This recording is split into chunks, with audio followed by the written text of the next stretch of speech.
bad day for my reactive arthritis. I've been 3 days off pain medicine and I think it's completely worn off. And I'm feeling it mega. It's a bit discouraging because I woke up at midnight thinking, I'm gonna have to take pain medicine. Or I'm not gonna be able to function. I went to the bathroom. It was rough. I think it's so discouraging because it's taking so long. And you have good days and bad days, so it just feels like this could just go on forever. You guys, we've all probably experienced sprained something or another. It feels like I'm walking on sprained ankles. Well, those short top, there they are, extra tough rubber boots have been a lifesaver in this situation because there's no way I'm getting on regular boots at this time. Expensive? Yes. Last a long time? Yes. Worth it? Yes. Sponsored? No. Just happy to share good stuff with you guys. Let's see if I can hold the camera and grab this handy strap at the back. Pull it on. Whoa! Look at that mouse. Oh, and a rat and a frog. Thanks for the collection down there, Almanzo. Oh my word! What are you guys doing with these hammocks on the porch? Swinging in them. How were chores this morning, guys? Good. Let's go over them. Okay. They begged us to take him with them this morning. He just walked around while Jonah did the chores. Yep. Did you like it? So I'm happy. I'm an outside boy. This is about the age I start carrying all y'all in ergos. He's almost 6 months old, but I guess I have boys big enough to carry him now. Oh, good. We can treat her. Have you guys treated her yet? No. Okay, we can show you guys that. Well, I'm filming Sunday. It's been 2 days off vlogging, so I feel like your Monday show is kind of an update. The ducks are going strong. Ain't no rat getting in there.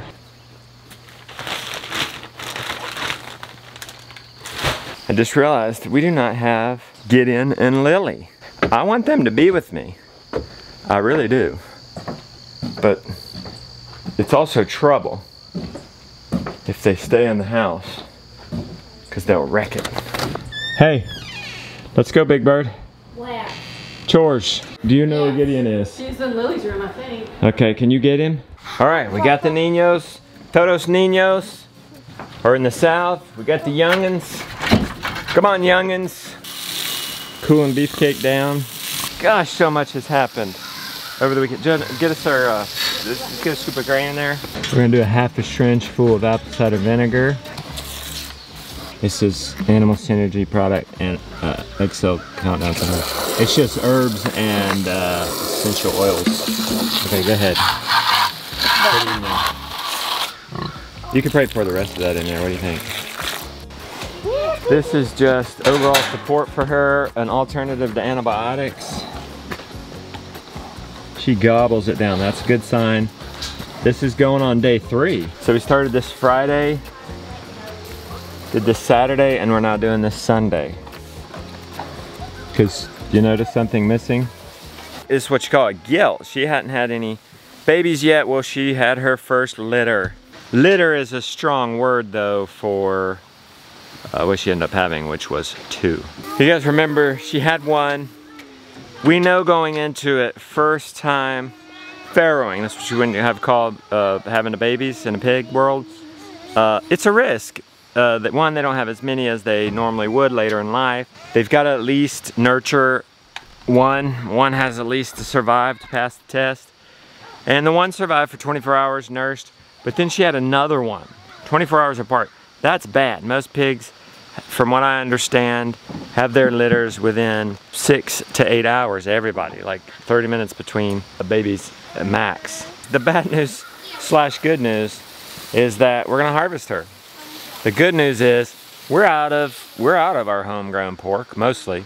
We found somebody local who can not only process the pig for us, he can sell us another one. And it's from, we believe, to be a better line, so I think we're gonna have a better chance. This person's gonna come and butcher this pig? No, we're gonna do it on farm. We're gonna take her in to do the cuts. We're not gonna do the cuts. We're gonna do slaughter on farm. Take it into the cuts, pick up a new pig. Okay. And we still have the other gilt that will be bred in the next couple of months.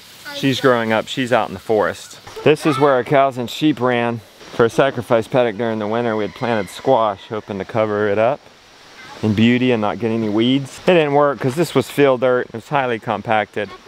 Oh, this is what we wanted, but everywhere. Look at this. This was the vision.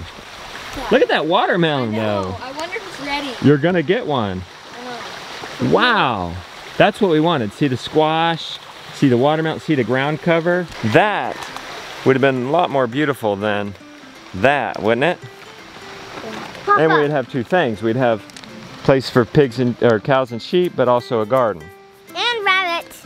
Yeah, and Lily's been putting her rabbit manure out here, so we ain't gonna have this problem next year. Out in our main garden, for sure, success. 1, 2, 3, 4, 5. There's 5 right there. See, watermelon, watermelon, watermelon, watermelon, spaghetti squash, white pumpkins, white pumpkins. You have to look, is the tendril dead? Yeah, it's not. The vine going into it seems still very much alive.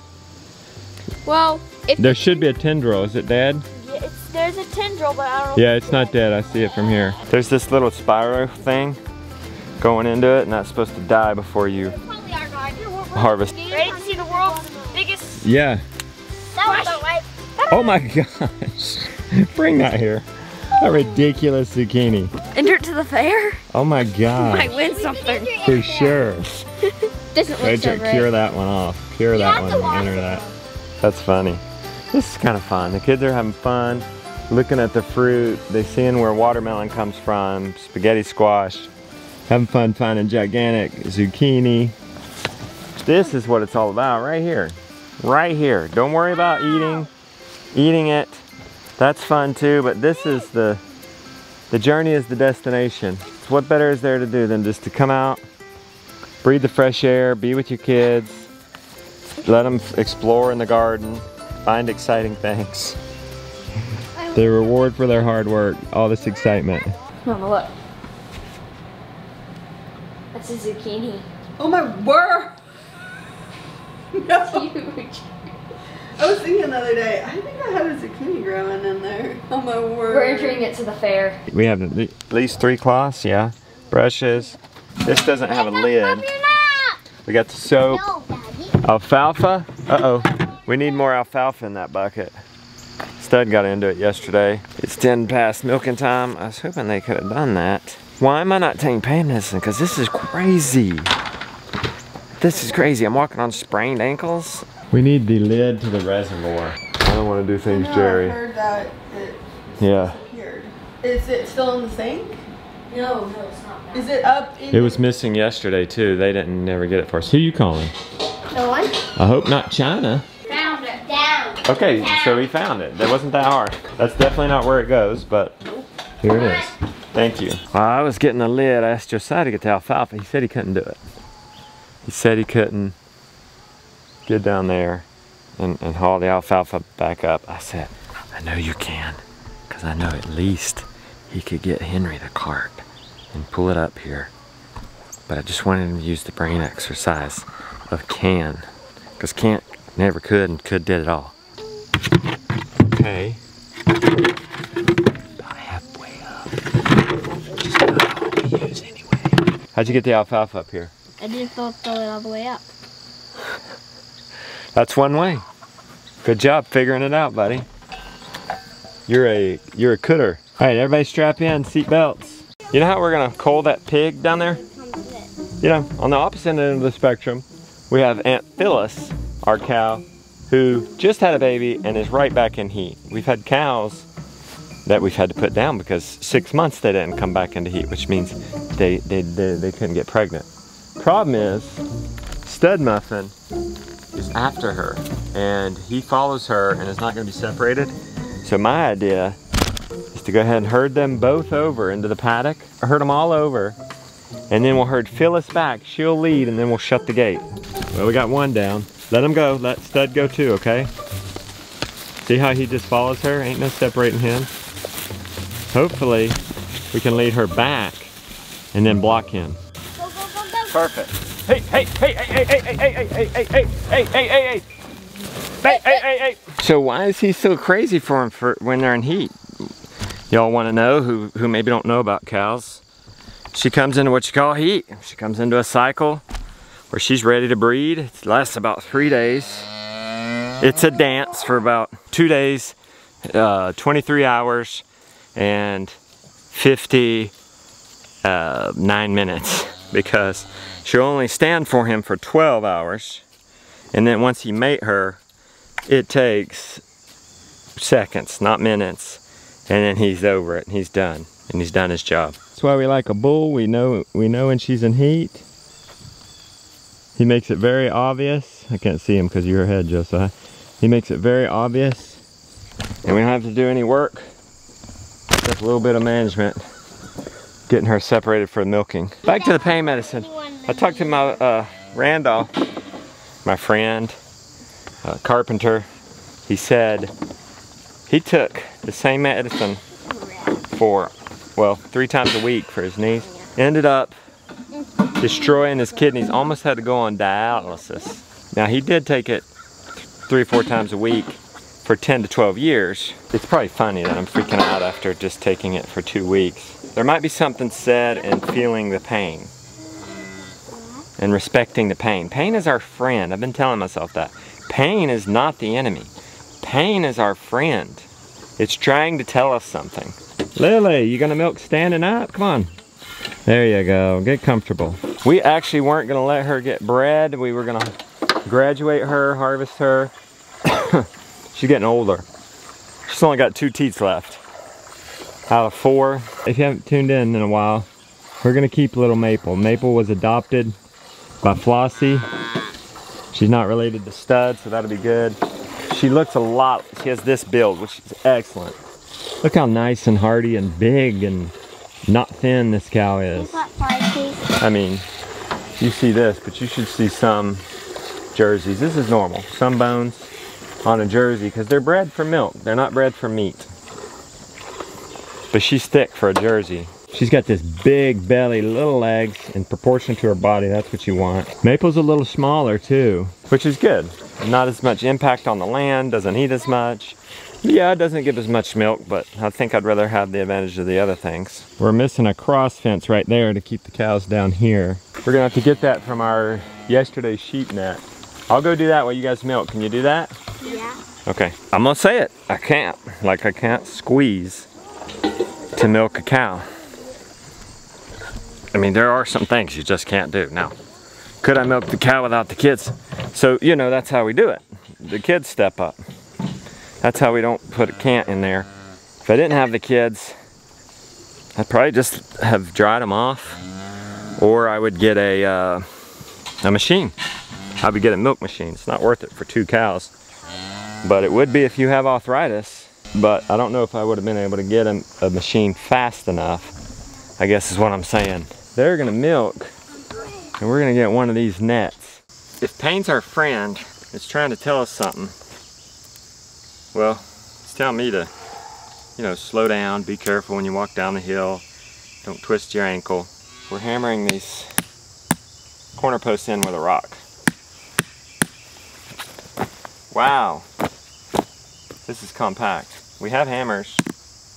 Pat Murray, rodeo all around her. He's no stranger to injuries, I guess is what I'm saying.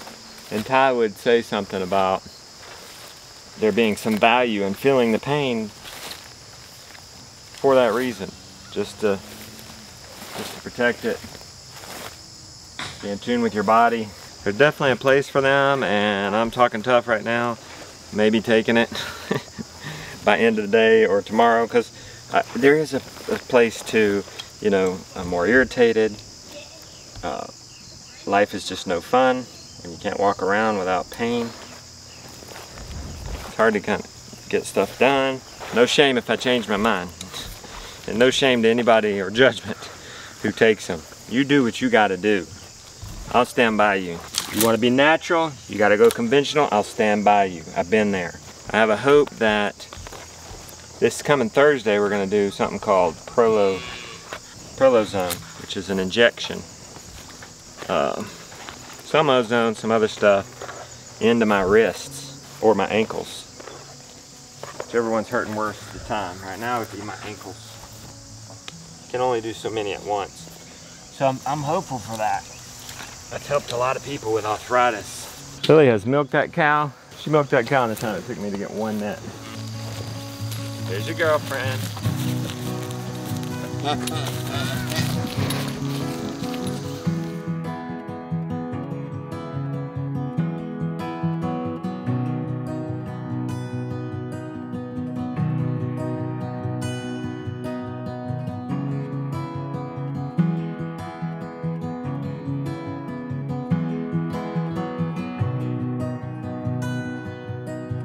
Why do I take the time to move the animals? I'm injured.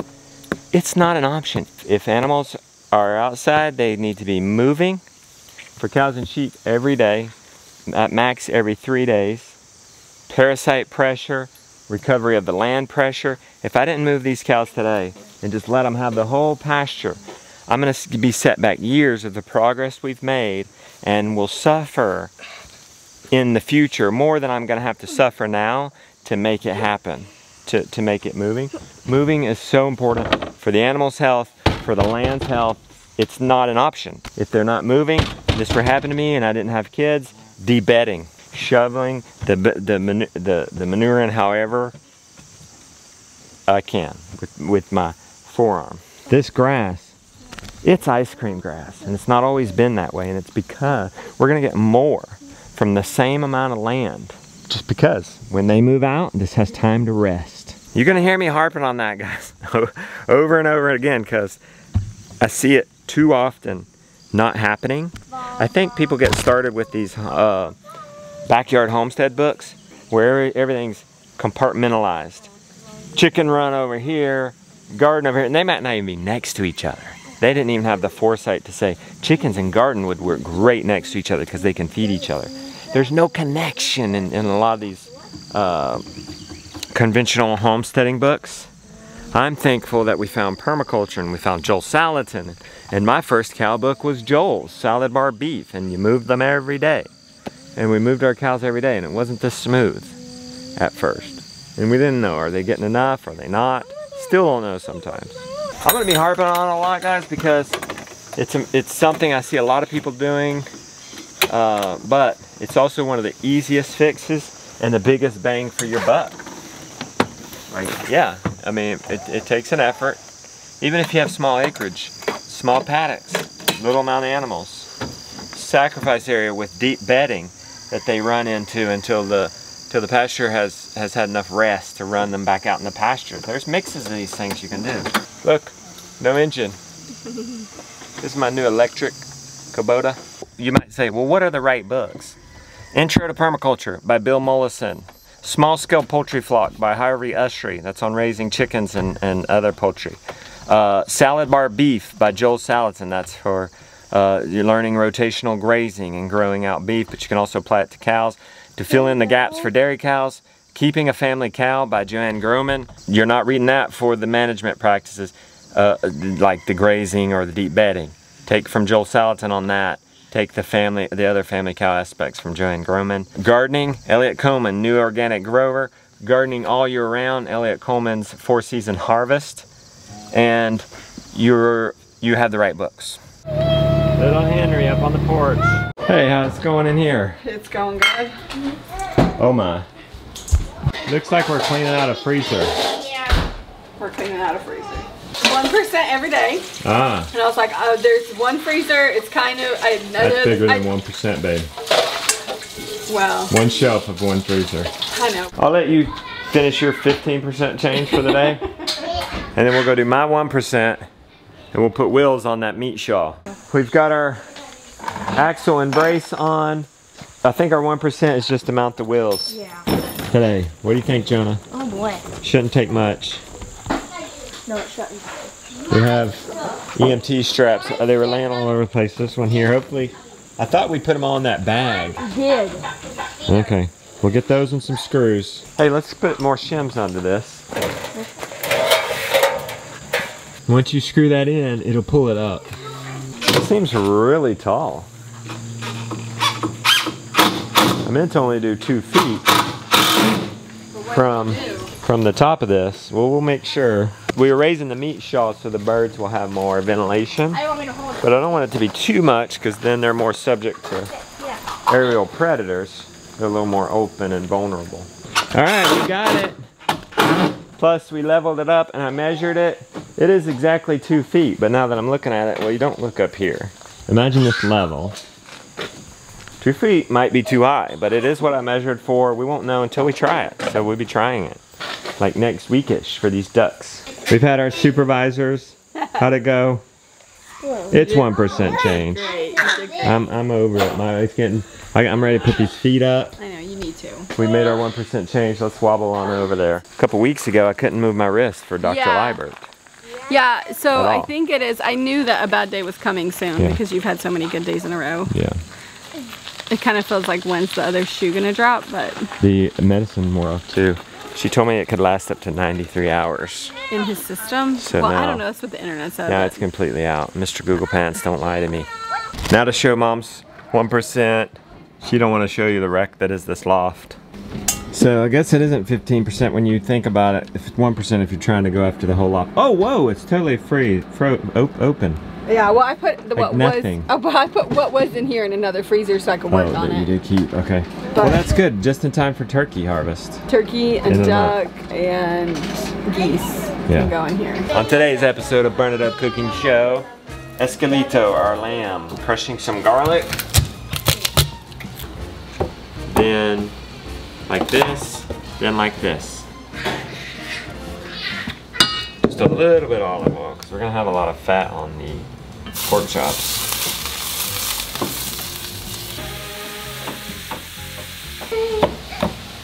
Alright, now we flipped it after about 6 minutes. Patted each one. I'm putting a little garlic salt spice on there.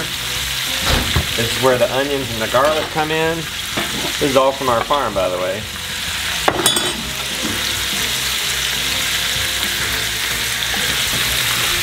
These are purple onions.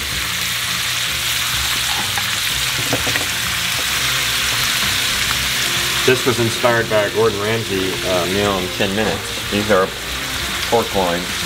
Done. Look at this. Come here. Come on in, Jonah. Look at this.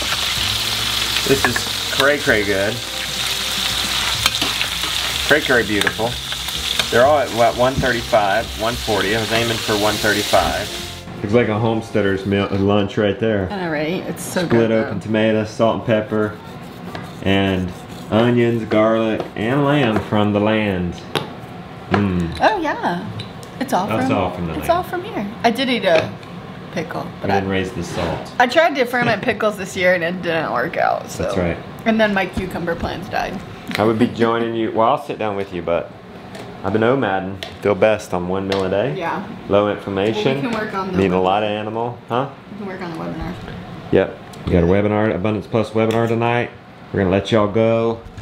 We're gonna work on this and get some rest.